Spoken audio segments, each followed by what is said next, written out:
Sarah Martinez sat in her cramped apartment, staring at the cream-colored invitation that had arrived 3 days ago. The elegant script mocked her from the coffee table, surrounded by empty takeout containers and unpaid bills. Lincoln High School class of 2008 to 15-year reunion. She picked it up for the 100th time, running her fingers over the embossed letters. The return address told her everything she needed to know. Madison Wells. Even 15 years later, that name made her stomach twist into knots. Madison had been the queen bee of Lincoln High, the girl who made Sarah's life a living hell for 4 long years. Beautiful, rich, popular, and cruel in ways that still haunted Sarah's dreams. Sarah remembered the day Madison had cornered her in the bathroom during senior year. "You know what, Sarah? You're nothing. You'll always be nothing. While the rest of us go on to have amazing lives, you'll probably end up cleaning toilets somewhere." The words had cut deeper than any physical blow. Now, 15 years later, Madison had personally written a note on the invitation. "Sarah, I just had to make sure you got this personally. We're all so curious about what you've been up to. Can't wait to catch up. Zoxo Madison." Sarah knew exactly what this was. Madison wanted her there as a trophy, proof of how far she'd fallen while Madison had soared. The popular kids always needed someone to look down on, and Sarah had been their favorite target. She walked to her bathroom mirror and stared at her reflection. At 33, she looked tired. Her brown hair was pulled back in a messy ponytail, and her clothes were practical rather than fashionable. Dark circles under her eyes told the story of too many sleepless nights and too much stress. The apartment around her was small and cluttered. She'd been living paycheck to paycheck since college, working various jobs just to stay afloat. Her degree in computer science hadn't opened the doors she'd hoped for. Instead, she'd bounced from one dead-end tech support job to another, never quite finding her footing. Her phone buzzed with a text message. It was from Jessica Chun, one of the few people from high school who'd shown her any kindness. "Hey Sarah, got the reunion invite. Are you going? Would love to see you there."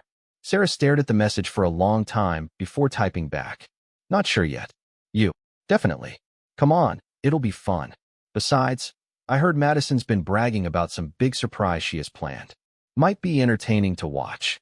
Sarah's blood ran cold. Madison had a surprise planned? That could only mean one thing. She was setting up some elaborate humiliation, probably planning to have Sarah stand up and talk about her successful life, knowing full well she had nothing to brag about. She thought about her current job at a small computer repair shop. The pay was terrible, but her boss, Mr. Kim, was kind enough to let her take time off when she needed it. Still, it wasn't exactly the kind of career that would impress anyone at a high school reunion. Sarah walked to her closet and pushed aside the handful of clothes hanging there. Nothing suitable for a reunion. Everything was either too casual or too worn. She'd have to buy something new, which meant using money she didn't really have. But something inside her was stirring. A small flame of defiance that had been buried for years. Why should she let Madison win again? Why should she hide away like she had something to be ashamed of? She pulled out her laptop and started researching. The reunion was in 6 weeks. That gave her time to prepare. She wasn't sure what she was preparing for, but she knew she couldn't just show up empty-handed to Madison's execution. As she scrolled through social media, she found Madison's profile. Of course it was public. Madison loved showing off. The photos told the story Madison wanted the world to see. Beautiful home in the suburbs, expensive cars, designer clothes, and a handsome husband who owned a successful real estate company. Madison's life looked perfect from the outside. Sarah dug deeper, looking at Madison's husband's business profile. Richard's Real Estate. She recognized the name from local commercials. They seemed to specialize in high-end properties for wealthy clients. Madison had married well, just as everyone expected she would. The more Sarah looked at the photos, the more her old insecurities came flooding back. Madison's house looked like something from a magazine. Her kitchen was bigger than Sarah's entire apartment.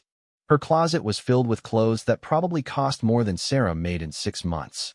But then, Sarah noticed something in the comments on Madison's posts. Small things, but telling. A few friends making jokes about Madison's projects and her need to stay busy. References to Madison getting bored and needing new challenges. It painted a picture of someone with too much time on her hands and a need for entertainment. Sarah closed the laptop and picked up the invitation again. She thought about her teenage years, about all the times Madison had made her feel worthless. The cafeteria incident when Madison had accidentally spilled chocolate milk on Sarah's only good dress. The time Madison had told everyone Sarah's family was on food stamps, which wasn't true but spread through the school anyway. The graduation party Sarah hadn't been invited to, where Madison had apparently spent the evening making fun of Sarah's college plans. Those memories still hurt, but they also reminded Sarah of something else. She'd survived. Despite everything Madison had thrown at her, despite feeling alone and worthless, she'd graduated high school, gotten into college, and earned her degree. It might not have led to the life she'd dreamed of, but she'd done it entirely on her own. Her phone rang, breaking her out of her thoughts. It was her mother calling from Phoenix, where she'd retired 2 years ago. "Hi, sweetheart. How are you doing?" "I'm okay, Mom. Just thinking about some things." "You sound upset. What's wrong?" Sarah found herself telling her mother about the reunion invitation, about Madison, about all the old fears and insecurities that were bubbling up again. Her mother listened quietly before speaking. "Sarah, you know what I remember most about your high school years? Not the mean girls or the drama. I remember how you used to stay up all night fixing our old computer when it broke down. I remember you teaching your grandmother how to use email so she could talk to her sister in Mexico. You had a gift, honey. You still do. That doesn't matter now, Mom. I'm 33, and I fix computers for minimum wage." Madison was right about me. No, she wasn't. And you know what? I think you should go to that reunion. Not for Madison, but for yourself. You might be surprised by what you discover. After they hung up, Sarah sat in the quiet of her apartment, thinking about her mother's words. Maybe she was right. Maybe it was time to stop running from her past and face it head on. She picked up the invitation one more time and noticed something she'd missed before. There was a small line at the bottom. "Please RSVP with a brief update about your life for our reunion booklet." Sarah almost laughed. Of course Madison wanted ammunition. She wanted to know exactly how to humiliate Sarah most effectively. But as Sarah stared at that line, an idea began to form. A dangerous, probably stupid idea, but an idea nonetheless. What if she gave Madison exactly what she was asking for, but not in the way Madison expected? Sarah opened her laptop again and began typing her RSVP. She kept it vague but intriguing, looking forward to seeing everyone. "It's been quite a journey since graduation. Can't wait to share what I've been up to." It wasn't a lie, technically. It had been quite a journey, even if it wasn't the journey she'd planned. And she would share what she'd been up to, though perhaps not in the way Madison anticipated. She hit send before she could change her mind. The next morning, Sarah woke up with a strange feeling in her chest. For the first time in years, she felt like she had a purpose beyond just surviving day to day. She had 6 weeks to figure out how to walk into that reunion with her head held high. She started by doing something she hadn't done in months. She went to the gym. The community center near her apartment had a small fitness room that was usually empty early in the morning. As she worked out, she thought about the person she wanted to be when she walked into that reunion. She wasn't going to pretend to be someone she wasn't, but maybe it was time to become the person she'd always had the potential to be. After the gym, she stopped by the library and checked out books on confidence, personal development, and career advancement.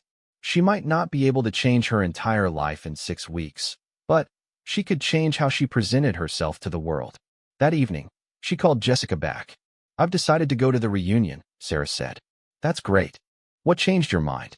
"I realized I've been hiding for 15 years. It's time to stop." They talked for another hour, with Jessica filling Sarah in on who else was planning to attend. Most of the popular crowd would be there, including Madison's inner circle. But there would also be plenty of regular people, the ones who'd just lived their lives quietly since graduation. As Sarah prepared for bed that night, she looked at herself in the bathroom mirror again. The same tired face looked back at her, but something was different. There was a spark in her eyes that hadn't been there in years.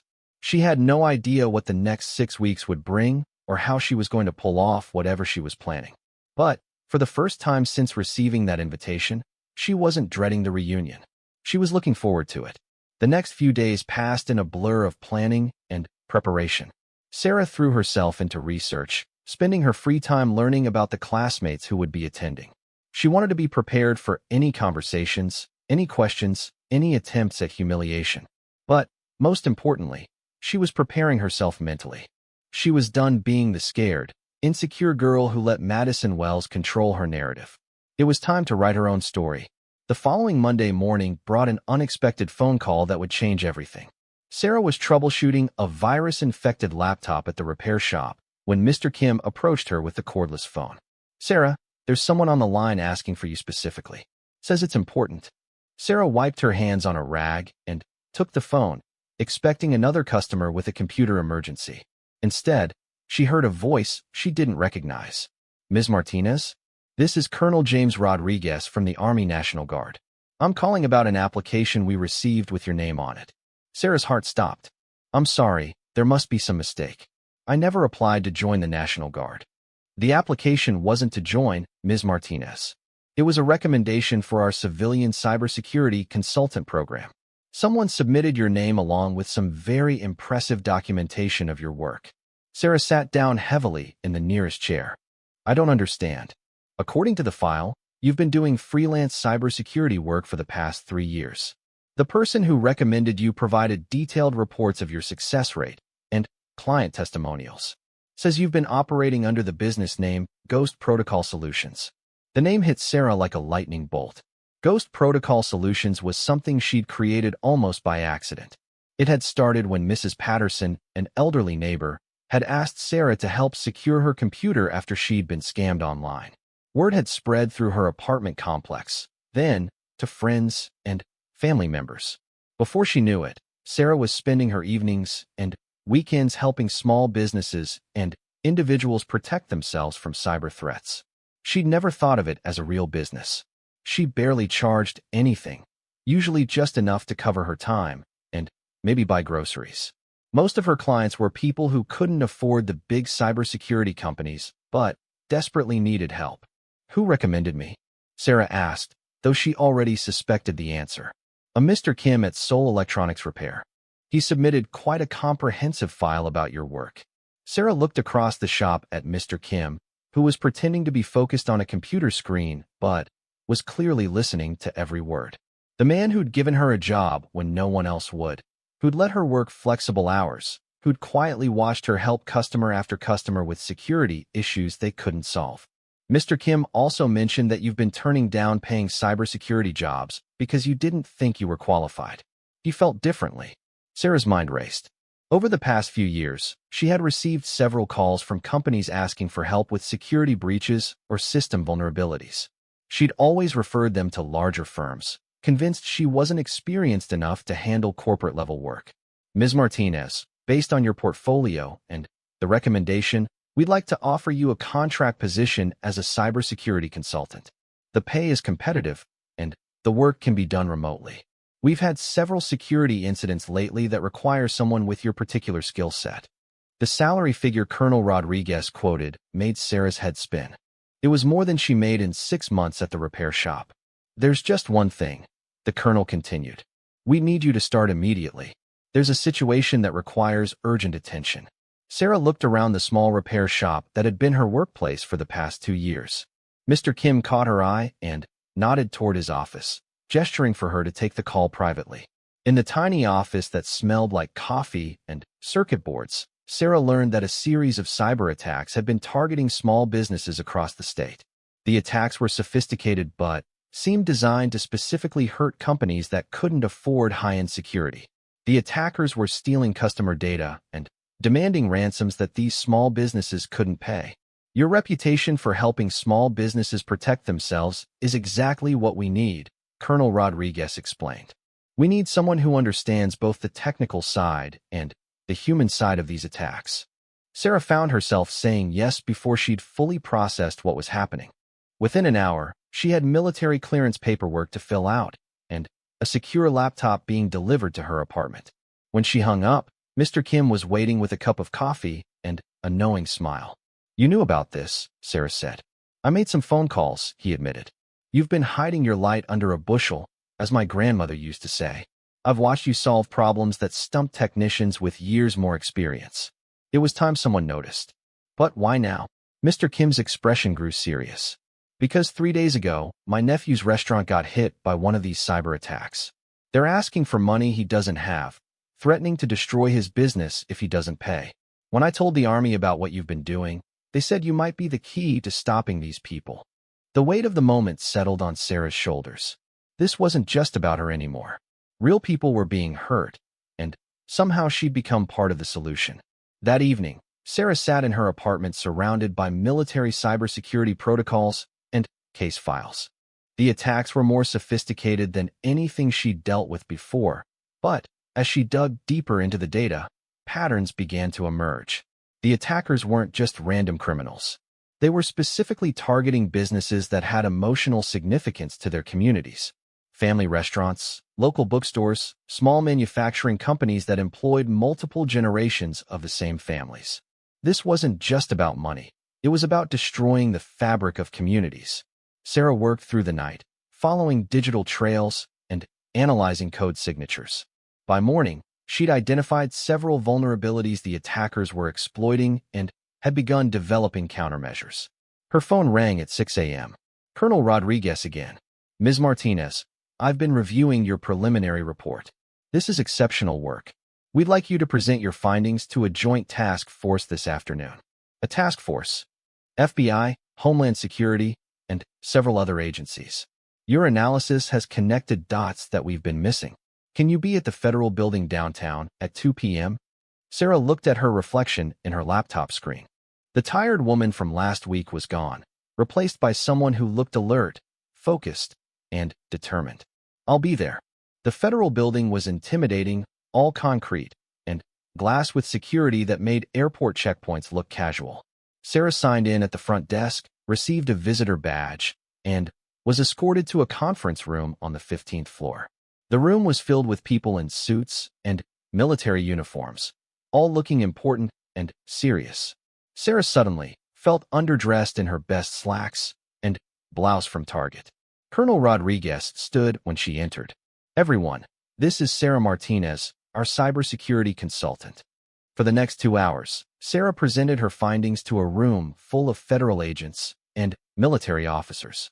She explained how the attackers were using social media to identify targets, how they were exploiting specific vulnerabilities in common small business software, and how they were using psychological pressure to maximize the damage they caused. The questions came fast and technical. Sarah found herself fielding inquiries about encryption protocols, social engineering tactics, and digital forensics. To her surprise, she had answers. Real, substantive answers that seemed to impress the room full of experts. Agent Patricia Wong from the FBI leaned forward during a break. Ms. Martinez, your analysis suggests these attacks are coordinated by someone with intimate knowledge of small business operations. Do you have any thoughts on who might be behind this? Sarah had been thinking about this question all night. Based on the targeting patterns and the specific vulnerabilities being exploited, I think we're looking at someone who either owns or has worked extensively with small business technology systems. Someone who knows exactly how to hurt these companies where they're most vulnerable. The task force spent the rest of the afternoon developing a response strategy based on Sarah's recommendations. She found herself assigned to lead a team of analysts in tracking the attackers while simultaneously helping vulnerable businesses strengthen their defenses. As the meeting wound down, Colonel Rodriguez walked her to the elevator. Ms. Martinez, I have to ask, why were you working in a computer repair shop when you clearly have these skills? Sarah thought about the question as they waited for the elevator. I guess I never thought I was good enough for anything bigger. Everyone always told me I'd never amount to much. Well, whoever told you that was very wrong. You've just helped us crack a case that's been stumping federal agencies for months. On the drive home, Sarah's phone buzzed with a text message. It was from Jessica. Hey, just heard through the grapevine that Madison is telling everyone she has a huge surprise planned for the reunion. She's being super secretive about it. Thought you should know. Sarah smiled and typed back. Thanks for the heads up. I might have a surprise or two of my own. That evening, Sarah started putting together a new wardrobe. Not because she was trying to impress anyone, but because she needed clothes appropriate for her new role as a federal cybersecurity consultant. The woman shopping for professional attire was very different from the one who'd received a reunion invitation 2 weeks earlier. She also started thinking about the reunion differently. Madison could plan whatever humiliation she wanted. Sarah would be walking in as someone who'd just helped solve a major federal cybersecurity case. But, more importantly, she'd be walking in as someone who'd finally stopped hiding from her own potential. The next few days were a whirlwind. Sarah found herself working directly with federal agents, providing training to small business owners, and developing new security protocols that would be implemented across multiple agencies. Her apartment was transformed into a command center, with multiple monitors displaying data streams and secure communication channels. The cluttered space where she'd once hidden from the world had become the nerve center of a major federal operation.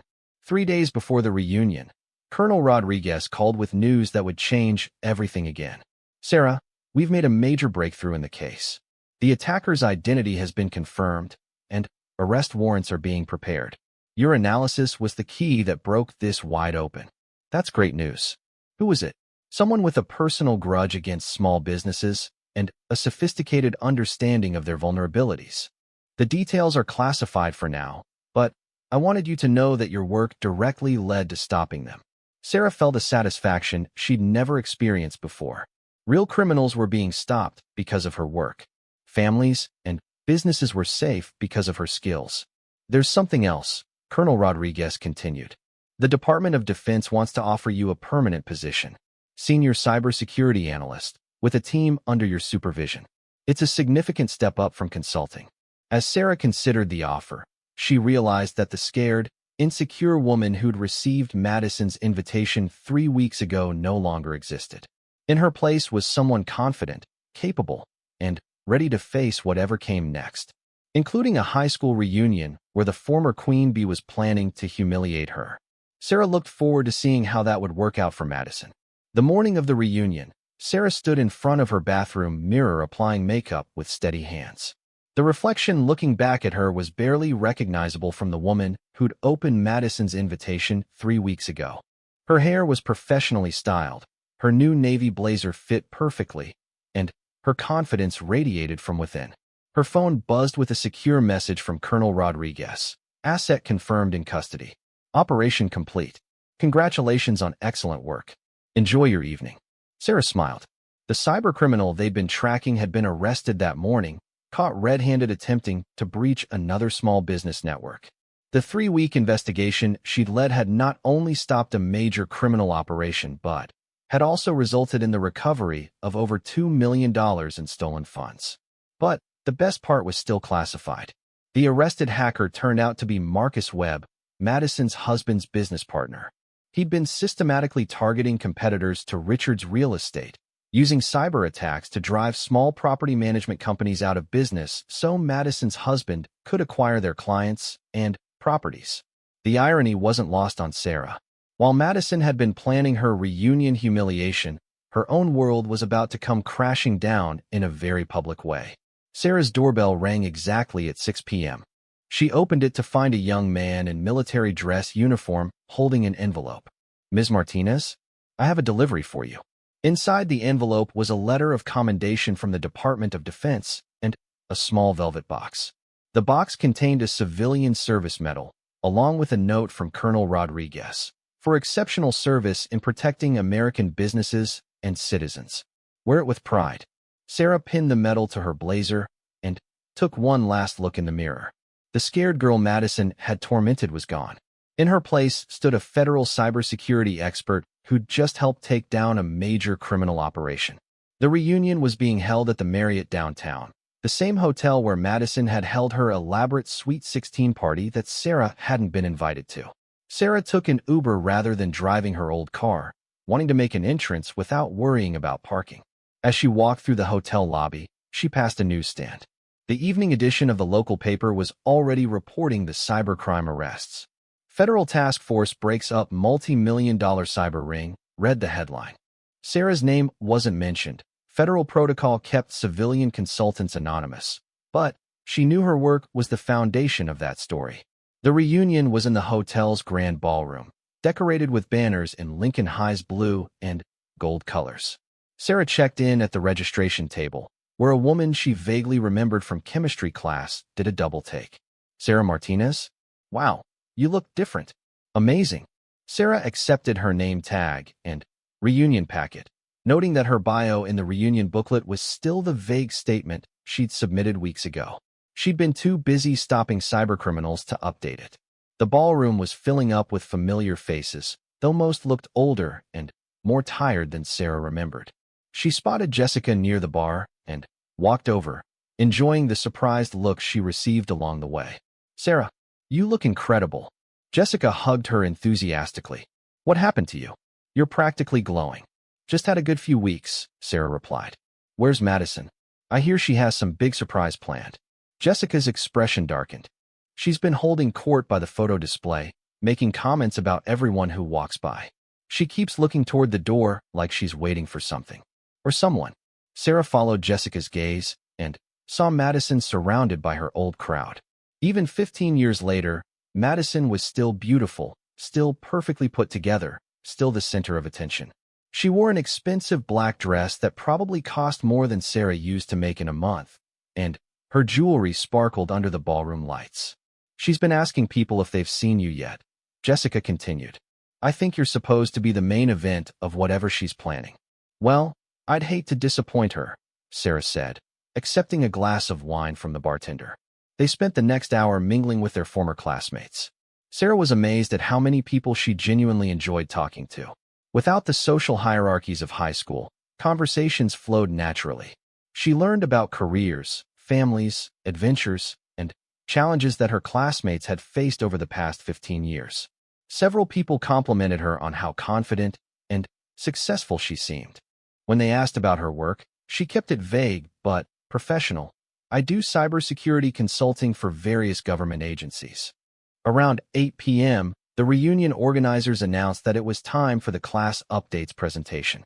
Sarah noticed Madison making her way toward the microphone at the front of the room, a predatory smile on her perfectly made-up face. "Hi, everyone." Madison's voice rang out across the ballroom. "I hope you're all having a wonderful time catching up. As you know, we've put together a little presentation about what everyone has been up to since graduation." Madison clicked a remote, and a projector screen descended from the ceiling. The first few slides showed classmates who'd achieved obvious success: doctors, lawyers, business owners, a few minor celebrities. Madison made enthusiastic comments about each person's accomplishments. Then, the tone shifted. "Now, let's talk about some of our other classmates," Madison said, her smile taking on a sharp edge. "People who maybe haven't quite lived up to their potential." The next slide showed a photo of David Kim working at a grocery store. Madison made a joke about how he'd talked about becoming an engineer, but ended up scanning barcodes for a living. The audience grew uncomfortable. Another slide showed Jennifer Walsh, who'd struggled with addiction after high school. Madison's commentary was cruel, disguised as concern. "Poor Jennifer. We all hoped she'd get her life together by now." Sarah felt her anger building, but she also noticed something else. The audience wasn't laughing. People looked uncomfortable, embarrassed by Madison's behavior rather than entertained. Then, Sarah's photo appeared on the screen. It was clearly an old picture, probably from social media, showing Sarah in her work clothes at the repair shop. She looked tired and defeated, exactly as Madison remembered her. "And here's our dear Sarah Martinez," Madison announced with fake enthusiasm. Sarah was always so ambitious in high school. She was going to be a big computer expert, remember? Well, it looks like she ended up exactly where we all expected, fixing broken computers for minimum wage. The room fell silent. Sarah could feel every eye in the place turning toward her. Madison continued, warming up to her performance. "I just think it's so important that we all stay grounded and remember that not everyone can achieve their dreams. Some people are just meant for smaller lives. There's nothing wrong with that." The condescension in Madison's voice was thick enough to cut with a knife. She was clearly enjoying herself, feeding off the uncomfortable energy in the room. In fact, I'd love to invite Sarah to come up and tell us all about her exciting career in computer repair. "Sarah, where are you?" A spotlight found Sarah standing near the back of the room. She could have melted into the shadows, could have slipped out the back door, and saved herself the humiliation Madison had planned. Instead, she walked forward. The crowd parted as Sarah made her way toward the front of the room.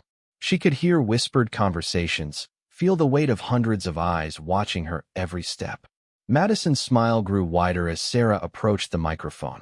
There she is. Ladies and gentlemen, Sarah Martinez, computer repair technician. Madison handed Sarah the microphone with theatrical flourish, clearly expecting her to stammer through some embarrassing admission of failure. Sarah took the microphone and looked out at the assembled crowd. These were her classmates, people she'd grown up with, people who'd watched Madison tear her down for years.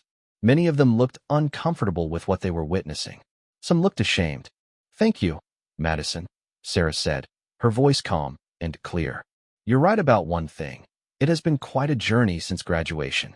Madison's smile faltered slightly. This wasn't the defeated, embarrassed response she'd expected. 15 years ago, I let people convince me that I wasn't worth much, that I'd never amount to anything, that I should be grateful for whatever scraps of respect I could get." Sarah's eyes found Madison's, holding her gaze steadily. "But life has a funny way of teaching you things. Over the past few years, I've learned that worth isn't determined by what other people think of you. It's determined by what you do when people aren't watching." She clicked Madison's remote, and the screen changed to show a news slide. But instead of Sarah's picture, it showed the evening news footage of federal agents making arrests. "Earlier today, I finished leading a federal cybersecurity investigation that resulted in the arrest of a criminal organization responsible for stealing millions of dollars from small businesses across the state." The room erupted in surprised murmurs. Madison's face had gone pale. Sarah clicked again, and the screen showed her Department of Defense commendation letter. "I've spent the last 3 weeks working directly with the FBI, Homeland Security, and military intelligence to track down cybercriminals who were systematically destroying family businesses and stealing people's life savings." Another click revealed a photo of Sarah presenting to the federal task force.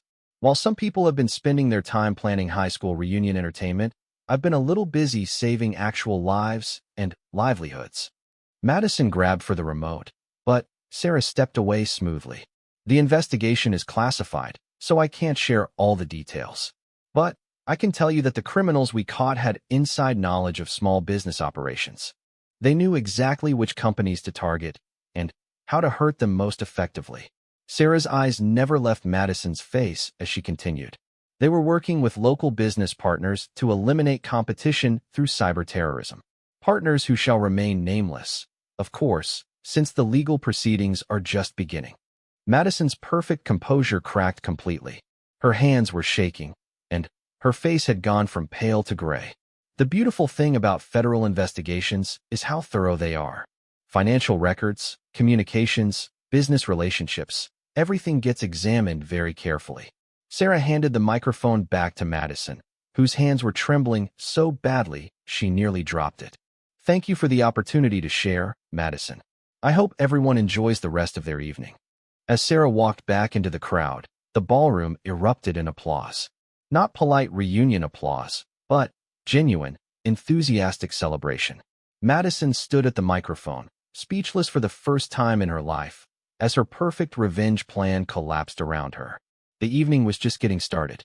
The ballroom buzzed with excited conversations as Madison stood frozen at the microphone, her face a mask of barely controlled panic. Sarah made her way through the crowd, accepting congratulations and handshakes from classmates who seemed genuinely thrilled by her revelation. "That was incredible." Jessica grabbed Sarah's arm. "I had no idea you were working on something like that." "It's been a busy few weeks," Sarah replied, watching Madison frantically whisper something to her husband Richard, who had just arrived late to the reunion. His face went ashen as Madison spoke. Dr. Patricia Vance, their former valedictorian, approached with obvious admiration. "Sarah, I work in federal contracting now. What you just described, that level of cybersecurity work, that's incredibly specialized. How did you get into that field?" Before Sarah could answer, she noticed a commotion near the entrance. 2 men in dark suits were speaking quietly with hotel security, showing badges. Sarah recognized them immediately, Agent Wong and her partner from the FBI task force. Madison noticed them too. Her voice cracked as she tried to regain control of the microphone. "Well, let's move on to the next presentation." But no one was paying attention to Madison anymore. The crowd had broken into smaller groups, all discussing Sarah's announcement. Some people were Googling news articles on their phones, trying to find more information about the federal investigation. Agent Wong caught Sarah's eye from across the room and nodded slightly. Sarah understood. The arrests were making headlines, and it was only a matter of time before the full scope of the investigation became public. Richard Richards pushed through the crowd toward the exit, but his path was blocked by hotel security.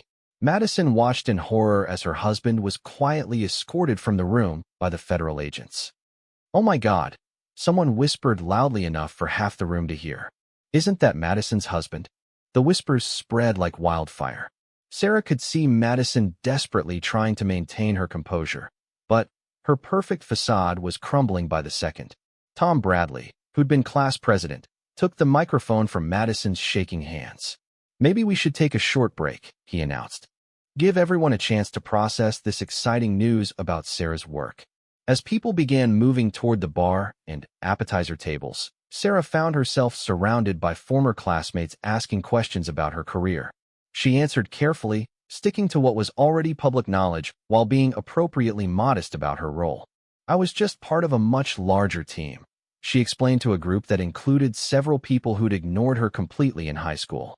"The federal agents and military personnel did the real work. I just helped with some technical analysis." Meanwhile, Madison had cornered Jessica near the photo display. Sarah could see Madison gesticulating frantically, her perfect reunion dress now wrinkled from stress. Jessica kept shaking her head, clearly uncomfortable with whatever Madison was saying. Sarah excused herself from her admirers and walked over to intervene. "Just made some lucky guesses," Madison was saying, her voice pitched higher than normal. Sarah always was good with computers, but this federal agent thing is obviously exaggerated. "You know how these government consulting jobs work. They make everything sound more important than it really is." "Madison," Sarah said quietly, approaching the two women. "Maybe you should sit down. You look upset." Madison spun around, her eyes blazing with a mixture of fury and desperation. "Upset? Why would I be upset? My husband just got dragged away by federal agents because of your little investigation." The admission hung in the air between them. Jessica's eyes widened, and several nearby conversations stopped as people turned to listen.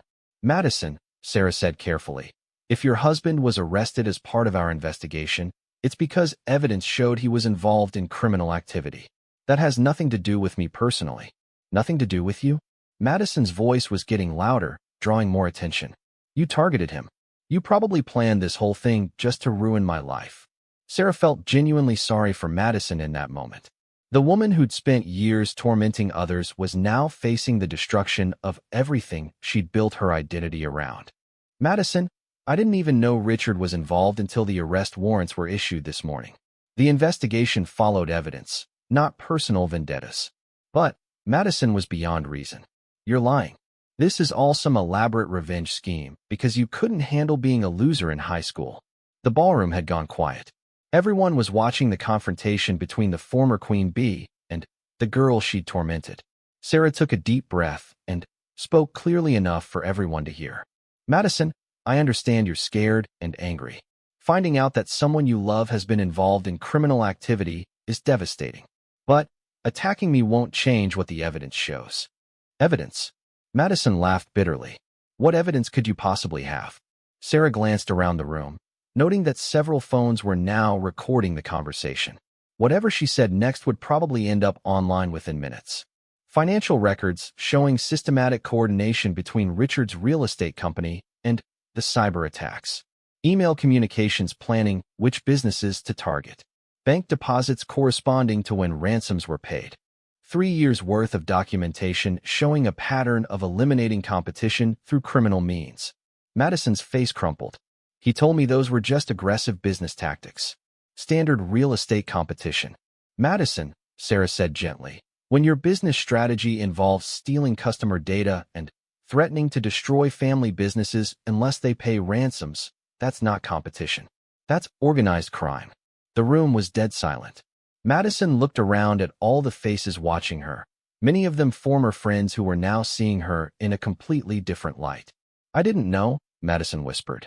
"I swear I didn't know it was illegal." Sarah believed her.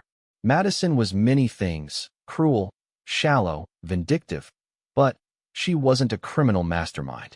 She was a woman who'd married for money and status without questioning where that money came from. I believe you, Sarah said. But that doesn't change what happened to the families whose businesses were destroyed. Mr. Kim's nephew almost lost his restaurant. Mrs. Patterson from my neighborhood had her customer data stolen and used for identity theft.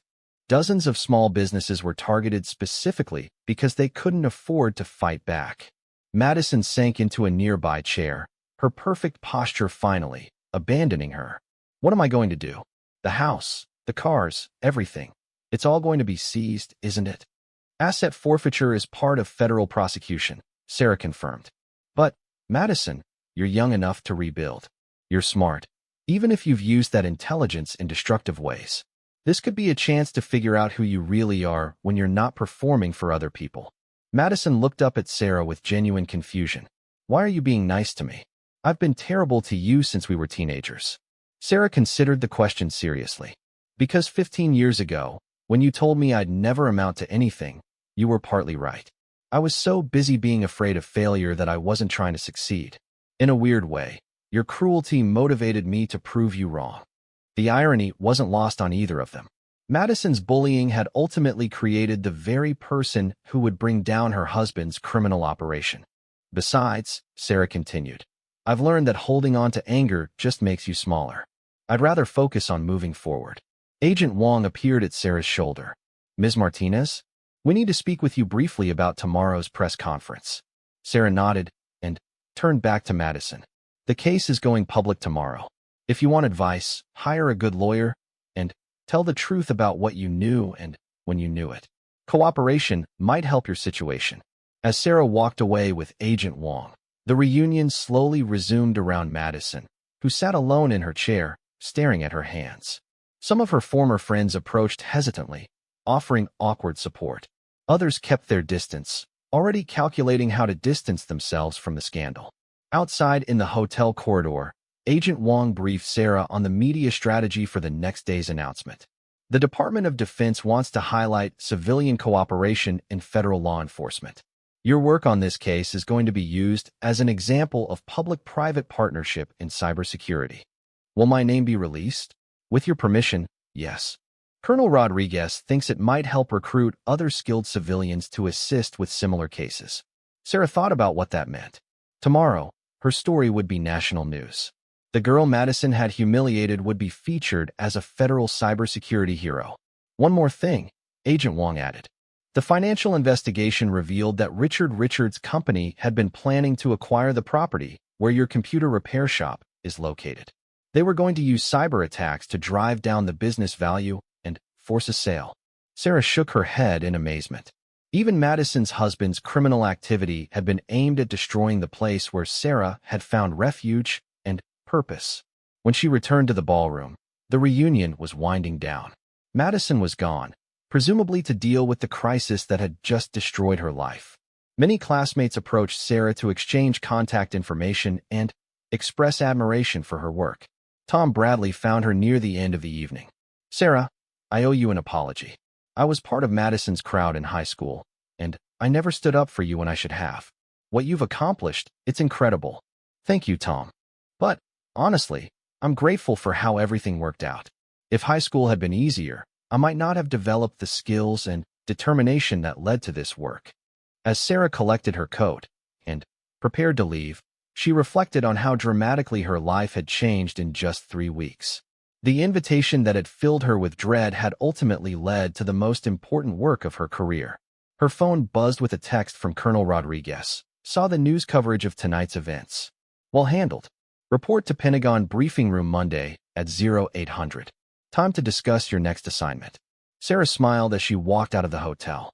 The scared girl who'd hidden from Madison's invitation was gone forever. The woman leaving the reunion was ready for whatever challenge came next. 6 months after the reunion, Sarah sat in her new office at the Pentagon, reviewing case files for her latest assignment. The nameplate on her door read, Sarah Martinez, Senior Cybersecurity Analyst, and, through her window, she could see the Potomac River gleaming in the morning sun. The transformation had been remarkable and swift. The media coverage following the Richards investigation had catapulted Sarah into the national spotlight as a symbol of civilian expertise supporting federal law enforcement. Major news networks had featured her story, universities had invited her to speak, and job offers had poured in from across the country. But the most satisfying moment had come 3 months ago when she'd been able to return to Seoul Electronics Repair with a check from Mr. Kim. Her first federal contract had paid enough for her to buy the building where the repair shop operated, ensuring that the man who'd believed in her would never have to worry about losing his business to real estate speculators. Her assistant knocked on her door. "Ms. Martinez, you have a visitor. Says she doesn't have an appointment, but that you might want to see her anyway." Sarah looked up from her files to see Madison Wells standing in her doorway. Gone were the designer clothes and perfect makeup. Madison wore simple jeans and a sweater, her hair pulled back in a practical ponytail. She looked younger somehow, less polished, but more genuine. "I hope I'm not interrupting," Madison said hesitantly. "Security said you were busy, but I've been trying to work up the courage to come here for weeks." Sarah gestured to the chair across from her desk. "Please sit down. You're not interrupting anything important." Madison sat carefully, her eyes taking in the military commendations on Sarah's wall, the photos of Sarah with federal officials, the obvious trappings of success and respect. "I saw your speech at the cybersecurity conference on C-SPAN last month," Madison said. "You talked about how cyber criminals specifically target people who can't fight back, how they exploit vulnerability and fear." "It's what they do," Sarah replied. "They look for the weakest targets and cause maximum damage with minimum risk to themselves." Madison nodded slowly. "It made me think about high school, about how I used to target people who couldn't fight back, how I exploited social vulnerability instead of digital vulnerability, but the principle was the same." Sarah studied Madison's face, noting the genuine remorse there. "What happened after the reunion? I heard about the divorce and the asset seizure, but—" "Richard got 15 years in federal prison," Madison said. "Turns out the cyber attacks were just the tip of the iceberg. He'd been involved in money laundering and tax evasion for years. I lost everything. The house, the cars, even my jewelry. I'm living in a studio apartment now and working as a receptionist at a dental office." "That must have been difficult," Sarah said, and she meant it. "It was terrifying at first, but also liberating. For the first time in my life, I had to figure out who I was when I wasn't performing for other people, when I couldn't buy my way out of problems or use my husband's money to maintain status." Madison paused, seeming to gather her courage before continuing. "I started going to therapy, really digging into why I felt the need to tear other people down to feel good about myself. The therapist helped me understand that I was deeply insecure and used cruelty as a defense mechanism." Sarah leaned back in her chair. This was not the conversation she'd expected to have today. "I know I can't undo the damage I did," Madison continued. "But I wanted to apologize specifically and personally for how I treated you. Not just at the reunion, but throughout high school. You didn't deserve any of that." "Thank you," Sarah said. "That means a lot, actually. I also wanted you to know that I've been following your career. The work you're doing, protecting small businesses, helping vulnerable people defend themselves against criminals. It's exactly what the world needs. And the fact that you became this person despite how people like me tried to tear you down, it's inspiring." Sarah felt a complex mix of emotions. The teenage part of her wanted to gloat, to point out how completely their positions had reversed.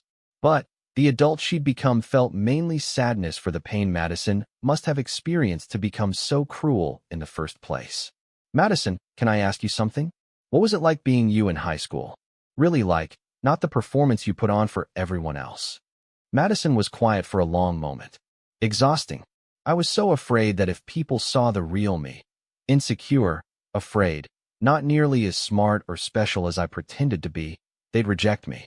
So I created this persona of perfection and spent every day defending it by making sure other people felt smaller than me. And now I work 8 hours a day answering phones, go home to my tiny apartment, and watch Netflix. And I'm happier than I've ever been, because I'm finally just being myself, even if myself isn't particularly impressive." Sarah's assistant appeared in the doorway again. "Ms. Martinez, your 2 o'clock is here. The briefing for the Senate committee." Sarah nodded. Give me 5 more minutes. When they were alone again, Madison stood to leave. I don't want to take up any more of your time. I just needed to say what I came to say. Madison, wait. Sarah opened her desk drawer and pulled out a business card. I've been working with a nonprofit that provides cybersecurity training to small businesses. They're looking for someone to help with outreach and education, someone who understands how to communicate with people who are intimidated by technology. Madison looked at the card confused. I don't know anything about cybersecurity. You don't need to. You need to know how to talk to people who are scared and vulnerable, and how to help them understand that they can protect themselves. Based on your therapy work, it sounds like you might be good at that. You want to help me? After everything I did to you. Sarah stood and walked around the desk. Madison, I spent years letting your opinion of me define how I saw myself. I'm not going to spend any more time letting our high school dynamic control my choices. If you want to use your experience to help people instead of hurt them, I think that's worth supporting. Madison's eyes filled with tears. I don't understand why you're being so kind to me. Because someone once told me that holding on to anger just makes you smaller. I'd rather focus on moving forward and helping people, including you, if you're willing to do the work. They shook hands, and Sarah was struck by how different Madison's grip felt. Gone was the imperious confidence, replaced by genuine humility and determination. After Madison left, Sarah prepared for her Senate briefing. She was presenting a new initiative to create a national cybersecurity education program for small businesses, using the lessons learned from the Richards case to prevent future attacks. As she gathered her materials, Sarah thought about the journey that had brought her to this moment. The scared girl who'd opened Madison's invitation had become a federal cybersecurity expert whose work was protecting vulnerable people across the country. The bully who'd made her life miserable had become someone seeking genuine redemption and a chance to help others. The evening news that night featured a story about the growing threat of cybercrime against small businesses. Sarah was interviewed as an expert, explaining how criminals exploited technological vulnerabilities to target those least able to defend themselves. The key, she told the reporter, is education and empowerment. When people understand how these attacks work and what they can do to protect themselves, they're no longer easy targets. The interviewer asked about her background and how she'd gotten into cybersecurity work. Sometimes the worst experiences in your life teach you the most important lessons, Sarah replied. Being targeted and feeling powerless motivated me to develop skills that could help other people avoid that same vulnerability. After the interview, Sarah drove back to her apartment in Arlington.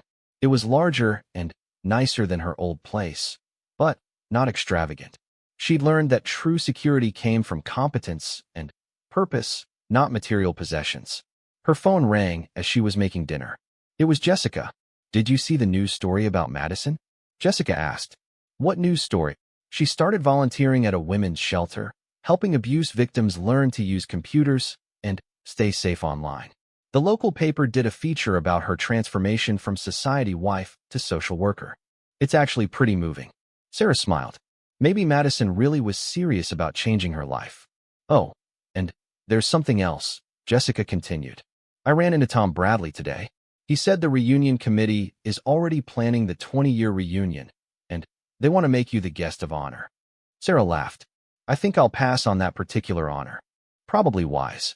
But, Sarah, I'm proud of you. Not just for your career success, but for how you handled everything with Madison. You could have destroyed her completely, but instead you showed grace. After they hung up, Sarah sat on her couch with a cup of tea, thinking about the complex journey that had led her to this point. The reunion that had started as Madison's planned humiliation had become the catalyst for both their transformations. Her laptop chimed with a secure email from Colonel Rodriguez. A new case was developing, sophisticated attacks targeting veteran-owned businesses across the Southwest. They needed her expertise to lead another task force. Sarah opened the case files and began reading. Somewhere out there, criminals were targeting people who'd served their country, trying to destroy the businesses they'd built after leaving the military. Just like before, the attacks were carefully planned to cause maximum damage to people who were already vulnerable. She thought about the teenage girl who'd believed Madison's assessment that she'd never amount to anything. That girl could never have imagined sitting in a Pentagon office, preparing to lead a federal task force that would protect thousands of veterans from financial predators. Sometimes the people who try to tear you down end up teaching you exactly what you need to become stronger than they ever imagined possible. Sarah closed her laptop and went to bed, already planning her approach to the new case. Tomorrow, she'd begin the work of protecting more vulnerable people from those who sought to exploit them. It was exactly what she'd been meant to do all along.